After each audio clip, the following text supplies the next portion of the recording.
Football at 4 powered by the Inside the Birds podcast, which you can get on all podcasting platforms with Adam Caplan, Jeff Mosher, and, of course, don't forget their YouTube channel. Just search Inside the Birds. Adam Caplan is here today. The Birds put on the pads for the first time. The injuries are piling up at Eagles camp.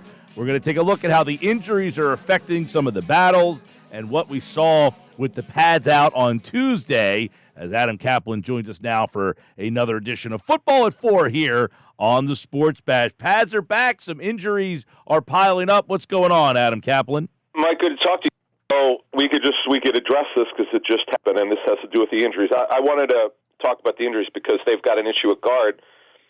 So the Eagles are signing Nick Gates, who's a veteran center/guard, that according to NFL Network. I give you some background and some insight to people who work with him. Nick Gates has started plenty at center, plenty at guard over his career. He's 28 years old, turns 29 in November.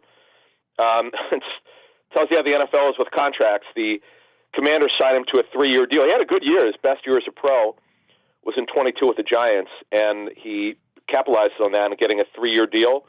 We're $16.5 million, and Washington saw enough of him, and they cut him after one season. He was hurt last season, but anyway, this is a smart signing because he could play guard and center. And Mike Dickerson, I seemed to be okay. He got hurt again. He had the toe injury, came back, worked yesterday, and then he left practice earlier today. Tyler Steen's out. What I'm told on Tyler Steen, the hope is he'll be back next week with his ankle injury. Trevor Keegan hurt his shoulder. We reported first at Inside the Birds that teams were concerned. Other teams, apparently not the Eagles, but other teams were, that he had shoulder problems. Well, wouldn't you know it? He had a shoulder issue yesterday. He did work today, though, Mike. Did work some. Not fully, but it worked some.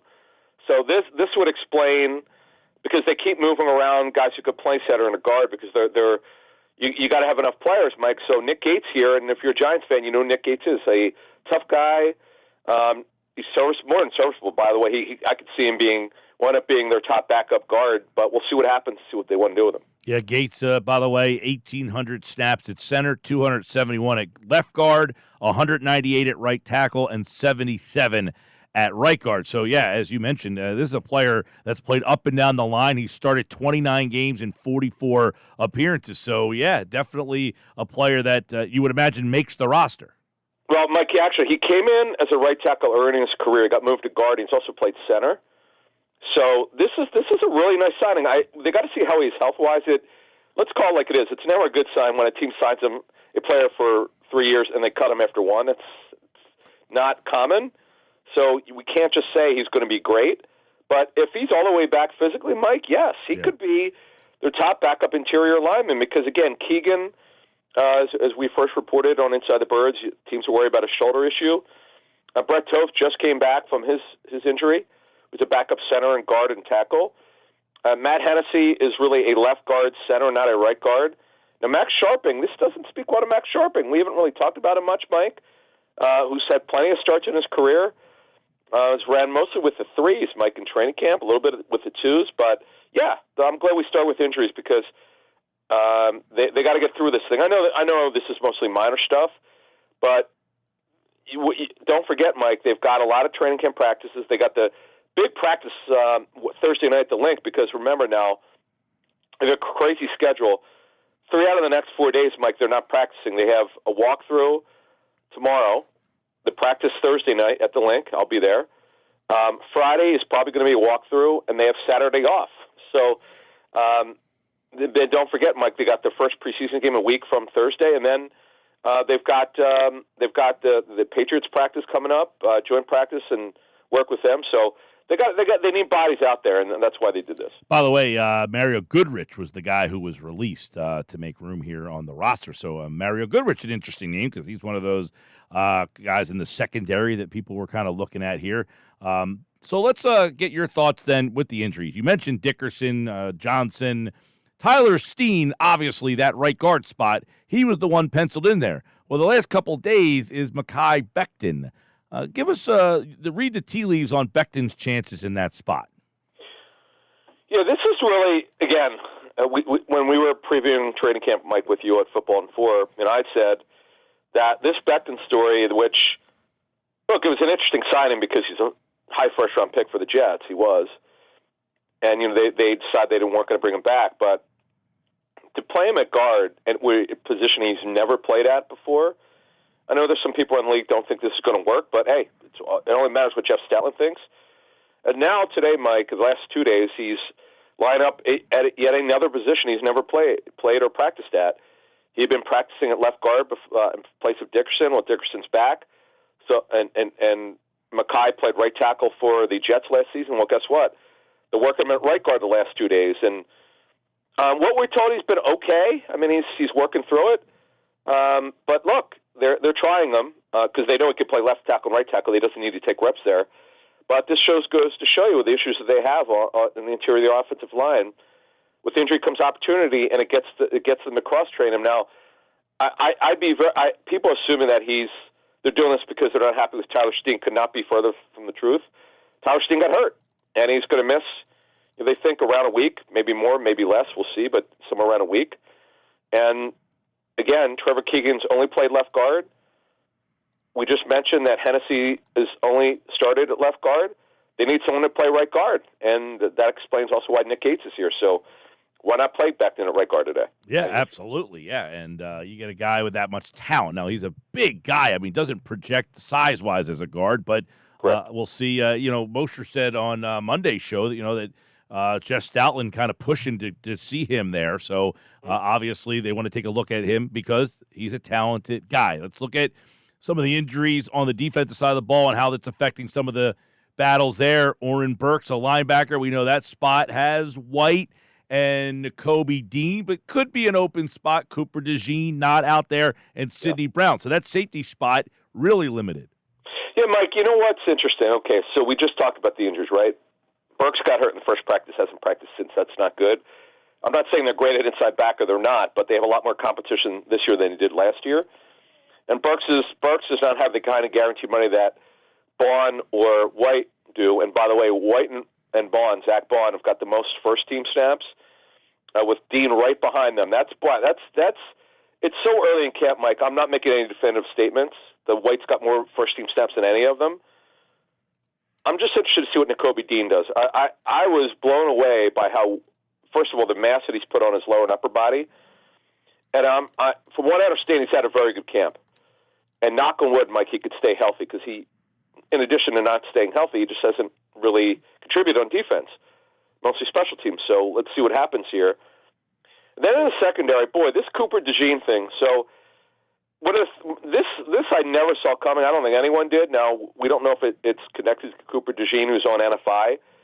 And the hope is he's back with the hamstring by middle of next month, so he can get a lot of work in the second half of the month. But, Mike, the thing that they're doing with Quinyon Mitchell, and again, this is not what he did in college at Toledo, but he's lining up as a nickel slot. There are three types of nickel players: nickel slot, nickel outside, and nickel safety in big nickel. He's lining up as their slot corner. Now, with the ones, I want to be careful because people run with stuff. I'm not saying that they're doing this because they're not happy with Maddox. They're finding ways to get him on the field, Mike, because if he's not ready week one to start, it's all about week one for him. Their hope is he'll be ready to start as opposite Slay, but if he's not, this is a good way to get him on the field as a slot nickel corner with the first team, and he's done that. Now, we'll see if this means anything for Maddox. Too early to tell. We don't know yet. We're not going to make any assumptions. But this is fascinating because he did not do this in college. And another thing, Mike, I want to add to this, to the layers. Vic Fangio is doing some stuff here with a lot of players, which either a friend of mine who worked with him in Denver, this friend of mine did not mention this stuff. He said that Vic has not done before, or he's seeing things that he didn't based on when Vic watched their tape from last season or the last 3 years. And as you know, Mike, he knows his team very well due to his relationship with Sirianni and Howie Roseman. Maybe he's finding things that guys can do that maybe they hadn't been asked to do before. So this is fascinating, Mike. This has been I don't want to say it's been ho-hum. The offense has really been good this training camp, and we'll get to that in a second. But defensively, Mike, I'm seeing some stuff that we really didn't know was going to happen. It's kind of cool. Yeah, obviously with the two new coordinators, we want to see some of the tweaks here, and some of that starts with the pads. They were out today, Adam. So Pads, no pads. What do the coaches get to see differently, front office members, scouts, players in general, with the pads on versus guys running around in shorts and helmets? Oh, this happened today, and this is important. It's when I call teams for information, coaches, front office people, a lot of them are reluctant to say they're not going to say a guy's not doing well, but they're reluctant to make any statements because basically the first 4 days are an extension of OTAs. It's a little bit more physical than OTAs, but there's only with the acclimation period, teams cannot be in pads till the fifth day. Well, like the whole league, it seemed like, was in pads today. I was talking to my friend with the Steelers. They were in pads today. They had a great practice. Unfortunately, Roman Wilson, their third-round receiver, got hurt with an ankle injury. He's had a great camp, from what I understand, but he got hurt. But getting back to the Eagles, so what it means is you can get physical. No, the Eagles don't hit, but you can give a guy an elbow, a shoulder. You don't take him to the ground, but it's going to get physical. Guys are going to start thinking about it when they go inside, when they run. If you're a running back like whoever it is, Barkley or Gainwell, or my guy Will Shipley, who's kind of my dark horse to have a better role than people think, because he's had a very good camp, by the way. You're going to think about that when you go through the line there. Yeah, they're not going to get tackled. You're going to get hit. You're going to get shoved. Or you're going to get elbowed or shouldered. So it's so much more important because the front office people and the coaches want to see when they watch the coaching tape, when they watch the practice tape, Mike, they want to see how these guys move and how they react to physical play. This is important. One-on-ones, by the way. I'll add this layer. Now you have defensive and offensive lineman one-on-ones. The only one-on-ones we saw were the receivers and the DBs and tight ends and DBs. Now you're seeing everybody can go one-on-one. So you get, not that that's real football, but you get to see competitiveness. It's real important for competitive reasons, and that's why they do it. Adam Caplan, Football 4. All right, give us a couple things then that has stood out through the 5 practices, including today, on the offense and defensive side of the ball. I'm going to start defensively, and Quinyon Mitchell has been really good.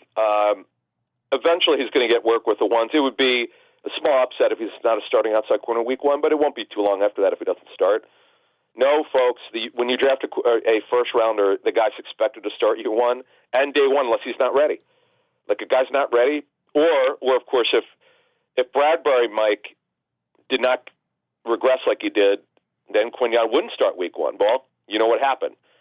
Bradbury regressed, they drafted Quinyon, the rest is history. So I want to start with him. He stood out. He's done very well. He's taken this nickel role really well. We were kind of surprised by that. A couple things. I mentioned Dean. Very quietly, Jalen Carter's had a really good camp. Really good camp. We don't talk about it enough because we just assume he's a great player, save the last 4 or 5 games, but he's had a really nice camp. I definitely want to mention him. Nolan Smith, by the way, was going to stay on defense before we get to offense. Very quietly had a good camp. He also has been jacked up. He's put on mass on his body. He looks really good. Wanted to mention him. Ringo has had a nice camp. Him and Rodgers are splitting time with the ones. Ringo's probably seen more time with the ones, but it doesn't really matter. They both have had by the way, Isaiah Rodgers, we need to mention him. He's had a good camp. He's all the way back physically from being suspended last season. It's really important. And the thing is, he's not the biggest guy in the world. That's certainly a problem. But he doesn't let his size hinder his progress. He's done a nice job. And also, I got to tell you, this Moro Ojomo, number 97, Greg Cosell mentioned him when we did our Eagles preview. You can find that on YouTube or any podcasting platform, Mike. He's been a stud. He's been really good. Very curious to see how, when the preseason comes, if he can continue that. Let's go to offense, Mike. Hurts has been phenomenal, really has. The only thing you want to see is keep letting the plays develop, don't bail. He's doing way less of that, though, which is good, unlike last season. I like that Sirianni pointed out that Hurts is willing to check down the ball more. That's huge. I would say a couple things which have stood out is John Ross could still play, Mike. He could still run. We weren't sure about that. You could see some of this at OTAs, Mike, but it's more physical now, so you could certainly see that. Johnny Wilson, Mike, this stunned me, lining up inside, starting on Saturday. He's not a slot receiver. He's just not. But he's big. As Sirianni mentioned in passing, he blocks well. We're looking more into this thing, but it's kind of stunned me. I did not see this coming. And then the story of training camp, Mike, I got to tell you, being at Saturday's practice, it was Britton Coverdale, by far the best practice of an Eagle. He was phenomenal. Wow. I mean, I was just like, where did this come from? Well, it's funny you say that. I have a question on the text board. It says, what's my take on Covey starting the slot? He's not getting a look there because of the scheme, or is he just not a capable starter? Well, here's the thing. Now, this will never happen in the regular season. I never say never, but it's unlikely. They line him up in A.J. Brown's position, a couple snaps. I know he's not an X receiver, but it's training camp. You try different formations and stuff. He caught that 9 route. I was like, what? I thought it was going to be intercepted. I'm like, there's no way this is going to be. I saw it. My line of vision in Saturday's practice was pretty good. And I was like, wow, I don't know I don't understand it. Like, why is he lining up out there? So this has been one of the craziest training camps, Mike, in 25 years. I've seen some, like, the coaches are trying so many different things. Now, part of it is, Mike, let's be honest, they're deficient at backup receiver. These are mostly new on defense, obviously. The real Fangio running his scheme differently than the other guys did, a little bit different. Offensively, completely different scheme than Sirianni's. And these coaches are getting used to these new players. They're trying stuff. I love it. Calcaterra, got to mention him, Mike. He's been a training camp standout. But the problem that I have is, Mike, blocking. I know he's trying harder. I know he's put a little bit of size on. Uzama's a way better blocker. When they go 12 personnel, Uzama's on the team. He's got to be in there. Because you can't have Calcaterra when they go 12 personnel be the inline tight end. That ain't going to work. So they got to work through this. So that's another training camp storyline. But I got to run in a minute. But Kenny Pickett, by the way, I want to mention him. He's looked good. And then my guy, Will Shipley. Will Shipley has got tremendous short area explosion. Gainwell, I know, is a good blocker. I get that. But you know what? It's not Sirianni's offense anymore. I know that Gainwell's ahead of him. I believe Will Shipley is going to take part of Gainwell's role as that number 2. I'm not saying he's going to take it, but I think you're going to see Will Shipley. Now, I'm not saying it's going to be week 1, Mike, but this guy went in the 4th round for a reason. I know other teams we talked about a 6th-rounder. The Eagles took him in the 4th, Mike. He's got to play year 1. He will play some. All right, there you go. A little update from training camp with Adam Caplan. Get more on the Inside the Birds podcast, which you can get on all podcasting platforms and their YouTube channel. Just search Inside the Birds. Thank you, Adam. Thank you. Another football at 4 in the books here on the Sports Bash.